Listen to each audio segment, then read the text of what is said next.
CIH, the Chernobyl virus. In the late 1990s, malware was generally viewed as an annoying software nuisance that deleted files or corrupted operating systems. Then came CIH, a virus created by Taiwanese student Chen-Ing Hao that fundamentally changed the threat landscape by proving software could physically destroy hardware. Targeting Windows 9 systems, CIH was an incredibly stealthy file infector. It used a unique technique called gap filling, splitting its code into tiny fragments and hiding them within the unused empty spaces of legitimate executable files. Because it didn't increase the file size, traditional antivirus software couldn't easily detect it. The real terror of CIH lay in its dormant trigger payload, timed to activate on April 26, the anniversary of the Chernobyl nuclear disaster. When the clock struck, CIH initiated a two-pronged assault. First, it completely overwrote the hard drive with junk data, wiping out everything. Second, and far more devastatingly, it attempted to overwrite the flash BIOS chip on the computer's motherboard. In 1998, a corrupted BIOS meant the computer lost its fundamental booting instructions. It was rendered completely dead. Users couldn't boot up, access a recovery disk, or reinstall an operating system. The machine was a brick, forcing victims to replace the entire motherboard. Causing an estimated $250 million in global damages, CIH permanently altered how hardware manufacturers protected system firmware. Code Red. In July 2001, a digital wildfire known as Code Red erupted across the internet, exploiting a critical buffer overflow vulnerability in Microsoft's Internet Information Services (IIS) web servers. Named by security analysts who were drinking Code Red Mountain Dew at the time of its discovery, this worm was highly sophisticated because it was completely fileless. Unlike typical viruses of the era, Code Red didn't write itself to a computer's hard drive. Instead, it lived and executed entirely within the system's volatile memory, RAM. This allowed it to run at blazing fast speeds and evade standard signature-based antivirus scanners looking for malicious files. Once it hijacked a server, the worm aggressively scanned the internet for random IP addresses to replicate itself. At its peak, it infected over 350,000 servers in just a few days, leaving behind a calling card on defaced web pages that read, "Hacked by Chinese." But replication was only phase 1. The worm was hard-coded with a synchronized payload. On a specific date, every infected server was ordered to launch a coordinated distributed denial of service (DDoS) attack against whitehouse.gov. The sheer volume of traffic threatened to knock the United States government off the web, forcing the White House to change its public IP address to survive the digital onslaught. Klez. Appearing in late 2001, the Klez worm took the psychological manipulation of social engineering to a terrifying new level by weaponizing trust. Prior to Klez, most email viruses were easy to spot because they arrived from random, unidentifiable addresses. Klez completely rewrote the rules of email security by introducing a highly effective technique called email spoofing. When Klez infected a machine, it didn't just harvest the victim's email contacts to spread itself. It randomly selected one name from the address book and forged that identity in the from field of the outbound malicious emails. This created a web of absolute chaos. If a person named Bob was infected, Klez might send a virus to Alice but make the email look like it came from Charlie.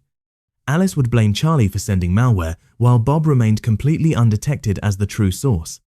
Furthermore, Klez targeted a vulnerability in Microsoft's Internet Explorer rendering engine, which allowed the virus to execute automatically the moment a user simply previewed the email in Outlook. No attachment clicking required. By the time its various mutations stopped spreading, Klez had become one of the most widespread worms in internet history, turning friends, co-workers, and businesses against one another through systematic identity fabrication. Sobig.F. The year 2003 witnessed the arrival of Sobig.F, a malware strain that still holds records for its sheer volume and destructive propagation speed. Operating as both a computer worm and a mass-mailing spam agent, Sobig.F targeted Windows users by cloaking itself in completely ordinary, everyday corporate language. Inboxes were bombarded with vague, clickbait subject lines like details, thank you, or your application. This simple social engineering exploit relied on human curiosity, and millions fell for it. Once an unsuspecting user opened the attached file, the worm instantly hijacked the machine. Sobig.F didn't rely on the host computer's default email client to spread. Instead, it carried its own built-in SMTP engine.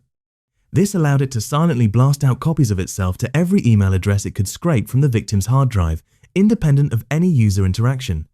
At its absolute peak in August 2003, the volume of traffic was staggering.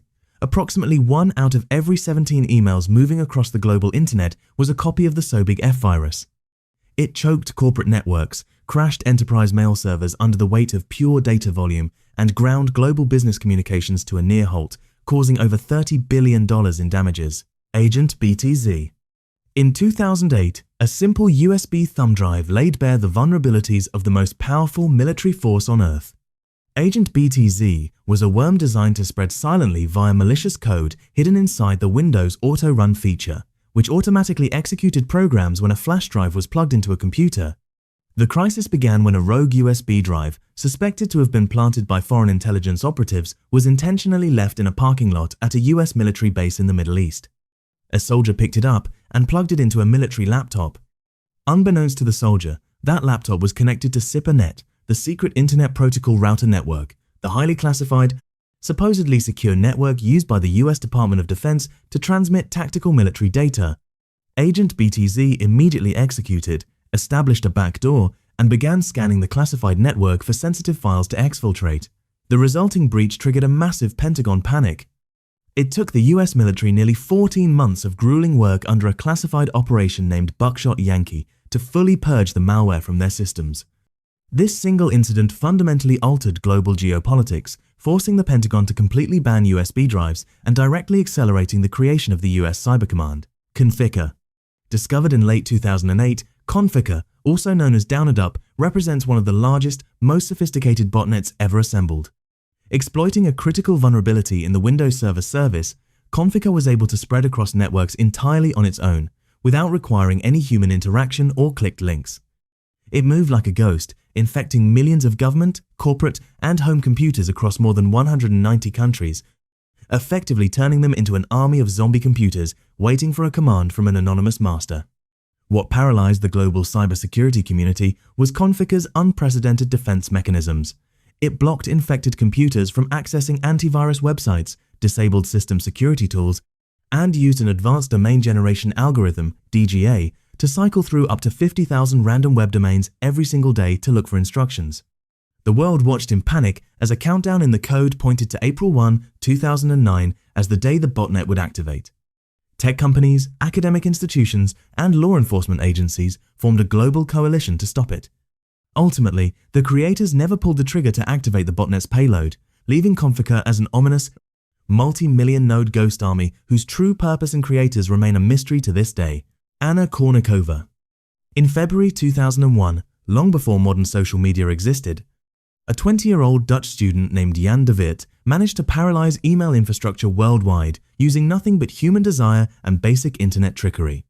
De Wit used a primitive, automated Visual Basic toolkit to generate a worm that capitalized on the global obsession with tennis star Kournikova. He drafted an email with the subject line, "Here you have," and attached a file that promised to be a hidden private photo of the celebrity. The trap relied on a classic Windows flaw. By default, the operating system hid known file extensions. To the average user, the attachment looked like a harmless image file named Kournikova.jpg. In reality, its full name was Kournikova.jpg-VBS, a malicious script. When users clicked it, no photo appeared. Instead, the script instantly accessed their Microsoft Outlook address book and forwarded the email to every single one of their contacts. While the virus did not delete hard drives or steal data, the exponential rate of self-replication was so intense that it completely overwhelmed and crashed corporate email servers globally. De Wit eventually turned himself in to the police, admitting he created the digital epidemic in just a few minutes out of pure boredom. Rensenware. Ransomware is typically defined by grim financial extortion, with cybercriminals demanding thousands of dollars in anonymous cryptocurrencies like Bitcoin to unlock hijacked data. However, in 2017, a Korean programmer created a bizarre anomaly in malware history known as Rensenware. Developed as a coding joke, this piece of ransomware utilized highly sophisticated, legitimate encryption algorithms to lock down a victim's computer files, rendering them entirely inaccessible. But instead of displaying a standard payment portal, the ransom note featured an anime character delivering a highly unusual demand. To obtain the decryption key, the victim was forced to download and play a notoriously difficult Japanese bullet hell shooter game titled Touhou 12, Undefined Fantastic Object. Furthermore, they had to achieve a massive score of at least 200 million points on the game's brutal lunatic difficulty setting. Rensenware worked by actively monitoring the computer's RAM, waiting to detect the specific memory signature of the game, verifying the required score. In a comical twist of fate, the creator accidentally infected his own system during development and realized that hitting 200 million points was practically impossible.